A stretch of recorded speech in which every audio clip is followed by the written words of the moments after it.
This is an examination of the hidden human condition. This is the Hidden Killers Podcast. The Hidden Killers Podcast. With Tony Bruschi. We are talking about the case against Lori Vallow Daybell. Some very interesting testimony last week, specifically from one of Lori's friends, talking about a confrontation that was had with Lori and her, seemingly somewhat out of character for even Lori Vallow Daybell. What I'm specifically talking about is the conversation that was had with her friend Audrey, where Lori kind of came out and flat out made a threat of, "You're so naive. Not everyone is as gullible or whatever as you." I'm paraphrasing here. And basically threatening, if she says anything about Lori, that she will cut her up and bury her. Mm-hmm. Not normal things to say to your friends, even in like joking terms. And out of character for Lori, because Lori has always been very religious based in her speaking, like it may be crazy, passive aggressive and evil, but still it will be based on some sort of like version of her interpretation of her religion. And I don't want to say biblical teachings because half of it's just made up by Chad. But they were very kind of veiled. This was very direct. And at first I said, this seems kind of out of character. And when I read about the testimony, I almost didn't believe her. I almost thought this might be a witness that's trying to maybe go a little too far, maybe wants to get a book deal or something. And she's going to have some shocking testimony. And then I listened to the testimony. I felt different. I felt like this woman was actually coming from a place of honesty. Like she had this experience with her. At least she sure sounded like it. Anybody that's in this circle, I think they probably have a certain level of ability to lie or to believe things that may not have ever happened and then talk about them. But I don't know. With her, it felt a little bit different. You know what I'm talking about, Stacey? Do you remember this testimony? Yeah, I do. And you make a really good point. I think even if you're having an argument with a friend or you're having a disagreement or you're telling them something in confidence, I don't think you ever threaten them. You say, if you reveal this, our friendship is over. I can't deal with you. But to make such overt threats, to me, comes from a place of desperation. Don't you think?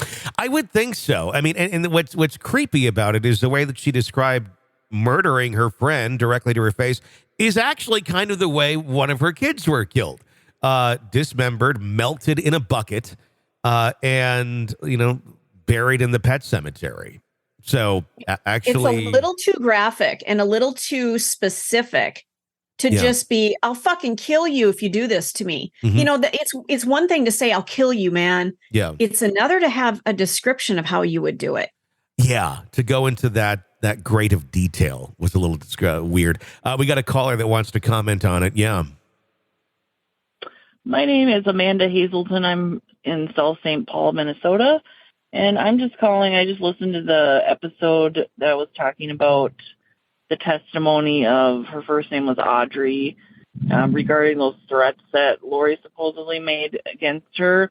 I definitely believe her. I don't think she would have just made that up out of thin air. That seems like an odd thing to do. But my only question that I had about her testimony and that threat in particular is, she didn't really talk about, other than the fact that she told Lori she was going to be leaving the next day, she didn't really explain what prompted Lori to say that. And so I think that's why it kind of sounds a little bit out there. But I would imagine there's more of a backstory that we maybe just we don't know about in terms of how, if it was just the fact that she was leaving that made Lori mad, or if there was more context there, that we don't know about. So I definitely believe her, though. So anyway, thank you. Bye-bye. Her testimony was interesting. She went on for about 2 hours, and if you listen to the full thing, I think it puts more validity to her statement, because her statement came towards the end of the actual testimony. And through most of it, she was very emotional. You could tell, this is not I'm just going to say that she's not that bright of a woman. I mean, and most of these people, I think, that were real tight with them, not that bright of people in general, because they went along with some of this stuff. When they were questioned, did you believe the zombie stories? And they're like, at the time I did. Like, what the hell is wrong with you? Like, how? Why? Where? Why? There's something not right with you if you're buying into this insanity. So these are easily manipulatable people that I think are easy to fall victim to something like this. I do question. I think she raises a good point. What was the context as to why Lori suddenly said that? Because it does seem to have come a little bit out of nowhere when they were doing some cross-examination between the two attorneys. Oh, and again, to me, it lends itself to you're dealing with somebody who is not mentally there. That's the part that is overwhelming to me. There's no way that this woman is of sound mind. I don't know how she could be. Audrey or Lori or both. All of them, all of the above. This whole thing is just so convoluted. And that's an interesting thing because all these people that are testifying against Lori, I don't think unless it's a detective or an investigator or something, most of the friends, they're not, I shouldn't say just as wacky, but they're up there. I mean, they showed they were capable of believing these things, and they were lucky they didn't die. But some, I think still hold some of these beliefs. They walk it back by going, well, Lori was a bad apple. But if the right person comes along and says this shit, okay, sign me up, is how some of these people feel. And it's a real weird border because we're talking about magical beliefs, which essentially is religion to a certain extent. And I'm not knocking anybody's religion, but that's what faith is. It's believing in magical type things. And if you want to believe in that, and I'm not saying there's anything wrong with that, except when it gets to be like really crazy and you're hurting people and killing people. But accepting something and any sort of religion, no matter what it is, you have to have a certain level of accepting things that you can't explain or understand. And for ease of purpose, I'm calling it magical beliefs. It's not to be disparaging. It is what it is. Right. There's not a lot of proof of what is in biblical scripture. And I wasted a ton of money being a religion major back in a couple decades ago. I brought this up all the time to my professors. I'm like, where's the proof? Can you show me proof? And there really wasn't. You said, that's what faith is. And to a certain extent, people who claim to be religious, they do take that leap of faith. Mm-hmm. They do say, I don't have proof, but it's a feeling I have. Sure. And that's fine. But when it gets to this point, to this elevation, where you're using it to justify horrific acts, nope. I'm out. It's like, where does the line get crossed? Because you can go and look at their version of belief of things, and Chad being a prophet and basically pulling things out of his ass and saying that this is from God and he was, Jesus' brother or whatever. And they believe it. And if nobody's hurting anybody, is it that much more crazy or strange than many other religious beliefs or systems that have their basis in different things? So many religions, they're always, this is the one true faith. And some of them are just like kind of one-offs of each other, but they all want to be the one. So, and Mormonism and the LDS Church, I feel like it did a pretty good job of really kind of going way off the beaten path of Christianity, and like adding in a whole new line of weird things, I guess, where we basically put the Garden of Eden in Missouri. And yes. Adam lived there, and, he had a Cracker Barrel that he ran for a couple years. And but there's just, and I'm not to be disparaging about it, but at the same point, if you believe it, you believe it. And it's all accepting things that can't be proven. So what makes theirs so much more shocking than others?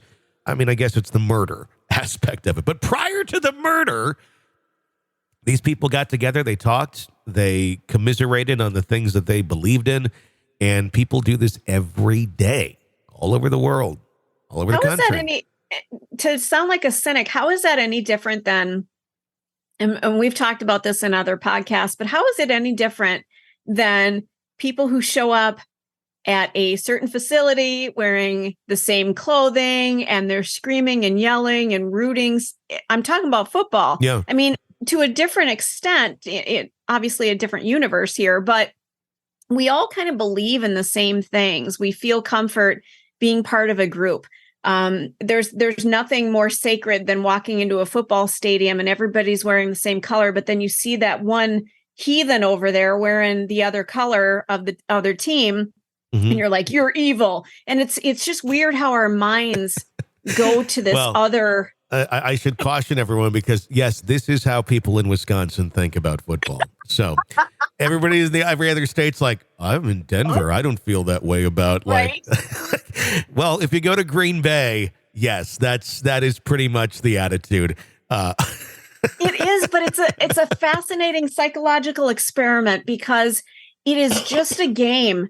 But I've seen over my years, even at a hockey game in Minnesota, when I was growing up, I saw somebody get beat up because they were from Chicago. Sure. I mean, people really strongly believe in certain things and they will go to great lengths to defend it, whatever it is. And I feel we see that a lot with religion. 100%. I mean, obviously, if the team loses, it's not eternal damnation. So there's a little bit more riding on the religion end of things. But it's group thinking. It's a tribe. It's tribe thinking is what it is. And we're also engrossed in these sort of things. I guess my question is with something like the Daybells, because there's tons of groups like this that are out there that are small too. When or where is it appropriate for anyone else to ever step in and say, you're going way too far with this? Do we always have to wait till there's murderous things going on? Or can we step in when they start believing that their kids are zombies or that people have the evil spirits in them and all that sort of shit? Because, it's on a path to no good when you start going there. It's like all the symptoms are there, but we can't officially diagnose this as dangerous until they actually commit the crime. And that's way in so many things in life. But yeah, it's interesting that Lori spoke that way, going back to the main thing. And it also shows something. If that did indeed happen, it shows a level of evilness in her that is not just someone who is deluded on her religion and believing everything. It shows that she knows what she's doing, is very calculated in it, is putting up a guise of religion behind this hate and this murderous behavior to get whatever she wants in a very calculated way.